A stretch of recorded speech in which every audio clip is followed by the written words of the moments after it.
Ray J's former co-star wants you to work. That's right, the lady who got her come up lying on her back says that no one has any work ethic anymore. Hoy hoy family, it's your girl T coming at you today with some lukewarm. If this is your first time here, Lukewarm Tea is me giving my hot takes on cold tea. So buckle up, buckaroos. Kardazzian is back at it again, trolling, and a lot of people took the bait. My real ones already know that I have been campaigning for years to ignore these people, but I also want my videos to get views, so here we are. The Kardazzians have been full-time trolls for over a decade now, so no one should have been surprised when Cum said something that was completely tone-deaf and inflammatory, because these things are cyclical. She was due. In case you missed it, she did an interview with one of the trades. Not trade like trade like the trade magazines. I think this was Variety specifically, and she put many a tit in a bunch when she gave her best advice to women in business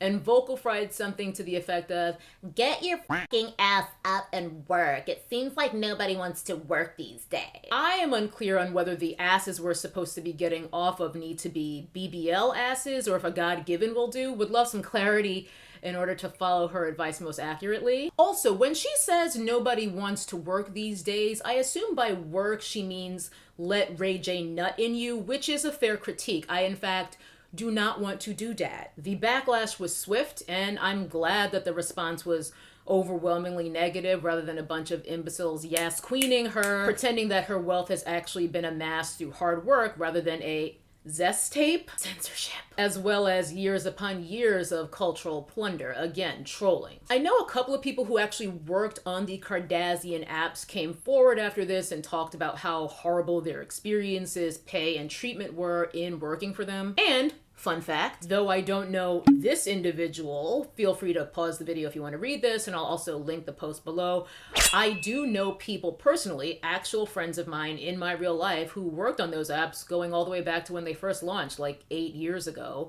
And to put it lightly, none of them enjoyed the experience. So yes, Cum, you are correct. No one wants to work anymore because people are realizing that spending their waking hours being exploited, abused, and underpaid just so that people like you can buy another house ain't the tea. I could walk outside and find a dozen women working harder than Cum K in a dozen seconds, so she really needs to stop acting like it was nothing but blood, sweat, and ass shots that got her where she is. Her and her momager took advantage of an already advantaged position. Next, Aubrey Graham got his son some braids, and nope, protective style for why? A lot of y'all know by now that I think the one drop rule is peak stupidity, so much like Meghan Markle's kids, this little boy is white. Once again, whiteness is about a suite of privileges, access, protections, and this little boy is going to have those things. You can put a do-rag on Jack Harlow or Eminem and that's still gonna be a white man. Obviously, those are fully white men. I'm just commenting on the cosplay going on here. This baby is 3/4 white, so the braids are giving me overcompensation, and that's obviously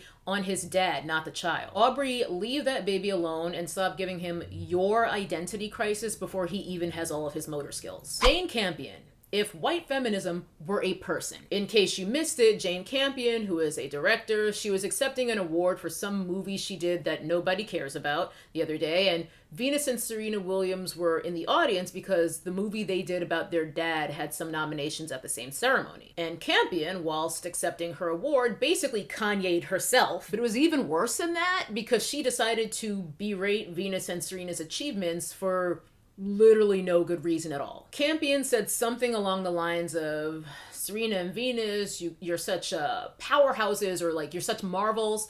However, you don't play against the guys like I have to. Tee. I reiterate, this came out of nowhere. Neither Venus nor Serena were even nominated against her, so why are their names even in her mouth? Her need to diminish their entire careers because they don't play against the guys like she has to is not only factually incorrect, it's called mixed doubles. It also really drives home how her own insecurities are being channeled into misogynoir. Bitch, don't come for me if I don't send for you. A day or so later, she gave the customary whack-ass apology after she was summarily dragged by Black Twitter and said something about her comments being thoughtless. Again, factually incorrect, because even though the Williams probably weren't thinking about her at all, clearly she stays studying them. And yes, she do look crazy. As I said, this is peak white feminism. It's women like her who threw black women under the bus in the fight for suffrage in 1920, so that black women ultimately didn't even get the right to vote until 45 years later. You know,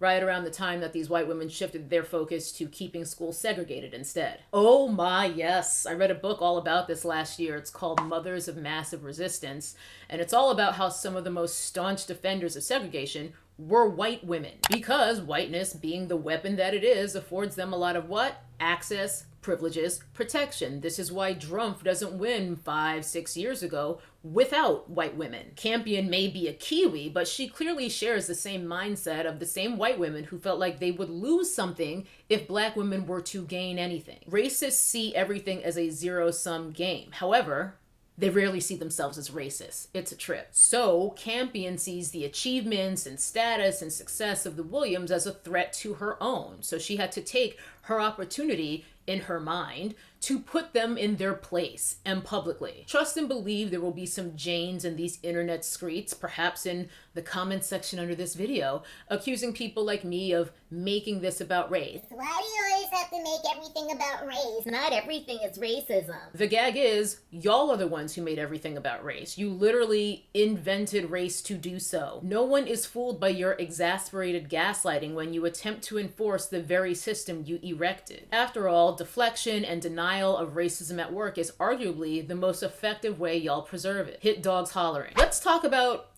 Hugh Crane. Yes, I said Hugh Crane. I'm 2 years into a severe shadow ban, so by even saying the name of that country, it's risking major content suppression, so yeah.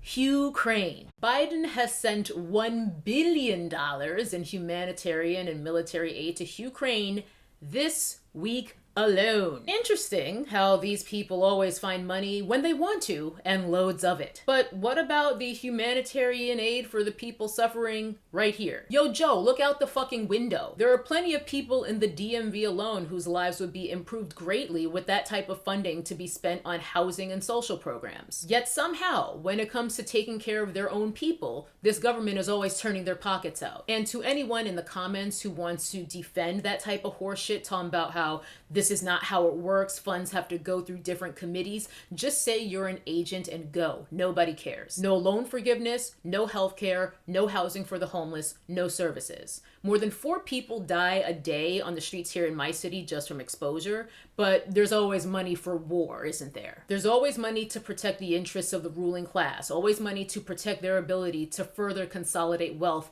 at any cost. Legit, at any cost, because Facebook just decided that literal white nationalist group that rhymes with Yahtzee, Zuckerberg and them decided to unban them on social media. I'm not kidding. Russell Brand did a video breaking this down further, and I'll link it in the D box as well as right up here. In case you don't click through, TLDW, that's too long didn't watch, Yahtzee merch is now available on Amazon, and they're also getting airtime in the metaverse where they'd been banned previously because they are Yahtzees, all because Zuckerberg, Bezos, and the other oligarchs are utilizing the tribalism of the internet to restrict the likelihood, or at the very least, the visibility of free thought and protect their own interests. This is basically the same as Team Kanye versus Team Skeet, or whatever the fuck these kids are on right now, but with literal Yahtzees. All sides are trash garbaggio. Kanye, Kumke, Skeet, and definitely the Yahtzees. The only correct answer is Team None of y'all. The ruling class is quite literally banking on the obvious dearth of meaningful thought and study amongst the denizens of Facetatube, paired with a hefty dose of censorship. Mwah. And they've basically decided that they're going to make Yahtzees palatable because Putin bad, Hugh Crane good. Putin is the guy over in the Kremlin. You get, God, I hate the shadow ban. 2 things can be true. Putin is a psychopath and a murderer. And also, there is a not insignificant Yahtzee battalion operating in Ukraine. Of course, Putin and his army are monsters for invading Ukraine in the first place and for displacing 2 million people, for bombing a maternity hospital, and just the day before I'm filming this, bombing a theater where hundreds of people were sheltering. Yes, Putin bad. Obvious fucking leak. But now, according to Facebook, that means since the other guy is the good guys, Yahtzees are now kinda chill? Bitch, what? I touched on this war starting before it had actually started in my last video, and now that it's actually here, there is a question around whether black people should even care about this war. I did a whole video on my Patreon with my thoughts about the threats and the violence that black people have been facing when trying to flee Ukraine. I did this a couple weeks ago, right after the invasion. But should black people care? I think any black person truly committed to liberation has to think about liberation in a global context. And I know as well as anyone that becomes very overwhelming and crippling emotionally. Overwhelming or not, it is essential if we're going to win. A global perspective is a consistent tenet of all the great freedom fighters. You know, all my personal heroes from Assata to Malcolm to George Jackson and so many others. The ruling class in America profits off of war, just like the ruling class anywhere else. And that's whether they're after land or if they're after natural resources or a combination of the two. And natural resources includes labor in the eyes of these people. Us, our labor, that's just another resource to them like oil or copper. War is always about the personal interests of a privileged few who pay for their wants with the blood of civilians. During the first year of his term alone, Biden authorized $1.2 billion in weapon sales to the Saudis, which means this government and the oligarchs who own it are profiting off of the current famine in Yemen, which is one of the worst humanitarian crises of modern history. Biden calling Putin a war criminal is such an I'm talking to the man in the mirror type of moment. It's ridiculous. Putin has relationships with his fellow oligarchs, including American oligarchs who extract their resources from the poor and working class right here. That's you, that's us. Through labor, exploitation, community destruction, and gentrification. In pursuit of their interests, these people are not only destroying our communities, they've destroyed Yemen, Palestine, Libya, Sudan, Syria, Cuba. There's more. That's just off the dome. The US spends more on police than most countries spend on their military. US police funding ranks 5th in the world for military spending, if I recall correctly. Don't quote me, but it's something like that. And their military budget is more than the next 10 countries, I want to say, combined, most of which are US allies anyway. So should black people care about this war? Yeah, because all the pieces matter, and this will impact the material conditions of black people here who are just trying to put gas in the tank to commute to a job they hate. And I've already clocked the wildly disproportionate coverage of this war compared to all the other wars happening right now, which is entirely because these victims are blind and blue. And let's not forget that there have been enough dumb fucks who said the quiet part out loud and admitted that this is the real reason they're upset